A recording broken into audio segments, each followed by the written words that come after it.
I've been watching rifle trends for years, and 2025 is hands down the wildest shift I've seen. The sales charts from places like Brownells and GunBroker aren't just showing the usual AR-15S bolt guns, lever actions, and even some oddball hybrids are also absolutely flying off the shelves. What's up, everyone? This is Scott from Line 45, and today I'm showcasing to you the rifles that are straight up smashing sales records this year. With some of them I've run rounds through myself, and trust me, the hype's got teeth. Before anything else, let me do this quick plug. Hit the like and subscribe buttons, all the buttons that you can see below. Don't forget to leave a comment too. I know it feels like a hassle, but those things help my channel a lot. Now let's get back to the good stuff. Ruger American Gen 2. I didn't expect much the first time I ran a Ruger American Gen 2 through a proper field course. I just figured it'd be another budget bolt gun dressed up with gimmicks. But by the time I rang steel at 600 yards, packed it through rain-soaked timber, and cycled it cold at 5 a.m. during elk season, I was sold. Currently, the rifle is selling like hotcakes because Ruger finally nailed the balance between affordability and real-world performance.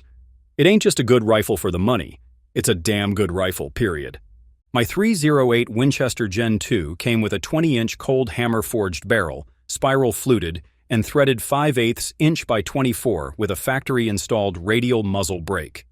That brake tames recoil enough to spot impacts through a scope, and the gunmetal gray Cerakote holds up better than I expected. Mine's been knocked around and still looks clean.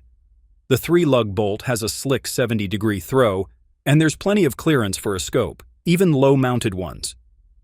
The redesigned stock is what really surprised me. Ruger gave it some backbone. No flex, good geometry, and a splatter-textured finish that stays grippy when your hands are cold or wet. The adjustable length of pull, from 12 to 13.75 inches, and modular cheek risers made it feel custom-fit after just a few tweaks. Trigger's Ruger's Marksman adjustable, and mine's set to a crisp 3.25 pounds. It has no creep, no grit. Between the power bedding system, sub-MOA performance, and AICS magazine compatibility, this rifle checks every box a working-class hunter or range junkie needs. I've had rifles twice the price that didn't shoot this tight or carry this well. That's why folks are buying it in droves this year. It ain't hype, it's just that good. Kel-Tec Sub 2000. I picked up my first Kel-Tec Sub 2000 on a whim a few years back, and let me tell you, it quickly earned its place in my truck. This year, folks are finally catching on to what this little carbine can do. It ain't fancy, but it's clever. The Sub 2000 folds in half like a tent pole, locking into a compact 16.15-inch footprint that fits in damn near anything. And when you snap it open, you've got a full 16.25-inch barrel, which is made from steel and button rifle. This one offers more accuracy than most PCCs you're packing. My Sub 2000 has the 9mm Glock mag version, and the fact that it takes the same mags as my G19 is a game changer. I keep 33-round sticks loaded and ready. The straight blowback system is simple and loud, yeah, but dead reliable. It eats everything: brass, steel, hollow points, even dirty range ammo. It got a glass-reinforced polymer frame, steel barrel and internals, and the newer Gen 2 and Gen 3 versions give you M-lock slots along the handguard for lights and grips. Still no rail on the top, thanks to the folding design, but I added a flip-over optic mount and called it good. It weighs over 4.2 pounds, so you barely notice it slung across your chest or stashed under a seat. The charging handle is under the stock. And a little trivia. It's not my favorite placement, but it works.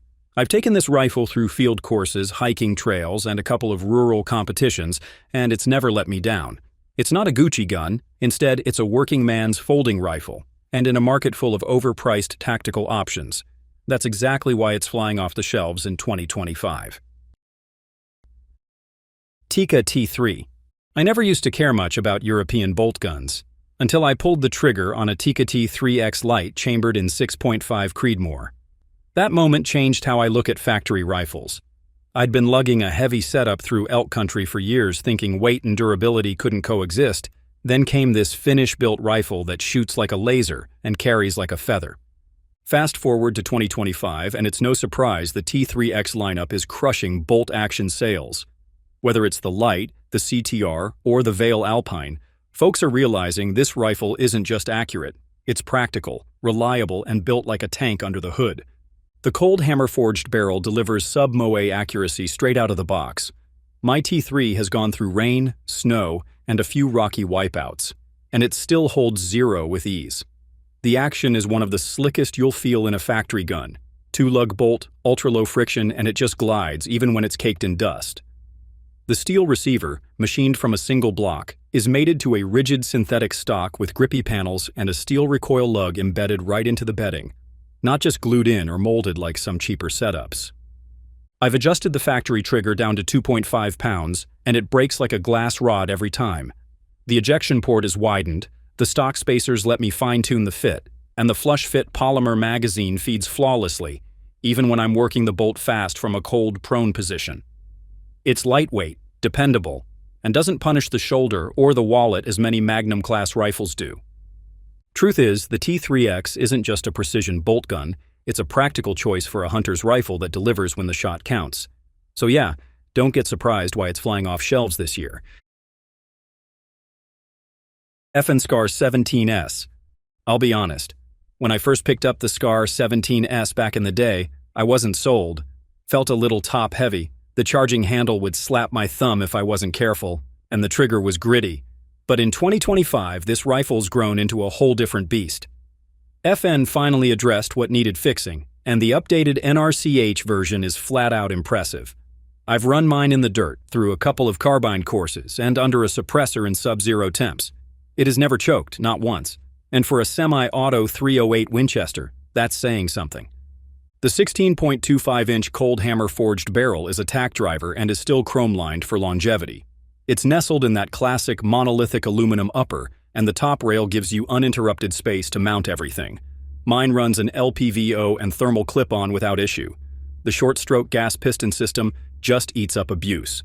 It's smooth, controllable, and doesn't gunk up like direct impingement rifles. The dual non-reciprocating charging handles are swappable and won't bash your knuckles anymore, which makes side-mounted optics or aggressive grip stances finally doable. The polymer lower keeps the weight manageable, and the adjustable folding stock is one of the best in the game. I can fine-tune cheek height and length of pull, and then fold it up tight for truck or pack carry. Controls are mostly ambidextrous, except the bolt catch, but nothing that slows me down. Factory trigger's okay, but I dropped in a Geissele because once you're this deep into a $3,000 rifle, you might as well finish the job right. There's a reason this rifle's back on top in 2025. It runs like a machine, hits hard, and refuses to fail. For me, it has become the go-to choice for a premium 308 Winchester when things get real. SIG Sauer MCX Spear LT. The first time I dropped the bolt on the SIG MCX Spear LT, I knew this wasn't your average black rifle. It felt more like a purpose-built tool straight out of the armory of a Tier 1 unit. I've run plenty of ARs, piston guns, and all sorts of setups over the years, but this thing's different. It's not just hyped off the XM7 contract. This gun earns its keep at the range, suppressed, in drills, or out in the brush. In 2025, it's flying off shelves even if it's around $2,500, and after using one, I get why guys are throwing down cash like it's the last rifle they'll ever need. The short-stroke gas piston system is the real star of the show here. It runs ridiculously clean compared to direct impingement, especially suppressed. I was running subsonic .30 blackout and toggled the adjustable gas block to the suppressed setting. It cycled smoothly as butter with no hiccups. You've got a cold hammer-forged barrel. Mine is the 16-inch format, chambered in 5.56, and is threaded 1/2 by 28, mated to a full monolithic upper receiver, and topped with SIG's own Matchlight Duo 2-stage trigger, which breaks crisp at about 4.5 pounds. It has got fully ambidextrous controls. Everything from mag release to bolt catch is mirrored, which is a godsend for lefties or offhand drills. And then there's the folding/telescoping stock. It locks solid, but swings out of the way for transport or vehicle work. No buffer tube, which means no nonsense. Caliber swaps are easy too. That modularity, combined with battlefield-proven roots and SIG's insane quality control, is what's making this rifle smash sales numbers in 2025. It's not just a rifle, it's a full system that delivers deadly accuracy and battle-tested reliability every time I run it. Ruger 1022. I've lost count of how many Ruger 1022s I've shot over the years. Woodsman models, tricked-out race builds, bone stock carbines, And every time I pick one up, I'm reminded why it's still a runaway bestseller in 2025. This rifle's not just a classic, it's a living platform. The standard carbine version, sitting at around $380, still punches way above its price point.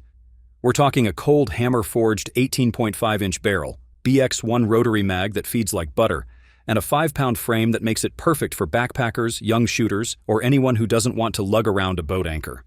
Now I've run mine with a BX25 mag, slapped on a Ruger BX trigger, and dropped it into a Magpul X22 backpacker stock, and man, it becomes something else entirely. It breaks down into a packable kit in seconds, but it still holds groups with bulk .22 LR at 50 yards all day long. The receiver's aluminum, and already drilled and tapped for optics, and most 2025 variants are shipping with pick rails pre-installed, so you can throw on a red dot or scope without extra hardware. Some of the newer tactical models, like the 1261, come with threaded barrels right from the factory. No gunsmithing and weighting needed. But the biggest deal sealer for the Ruger 1022i is definitely the aftermarket. Nobody, and I mean nobody, touches the October 22nd when it comes to third-party parts. Kid barrels, Volquarts and internals, tactical solutions receivers, the list is quite endless. In a time when folks are watching ammo prices and reliability like a hawk, the Ruger 1022 stands tall as the rimfire that just works. That's why it's not just holding its ground, and it's leading the charge in rifle sales this year.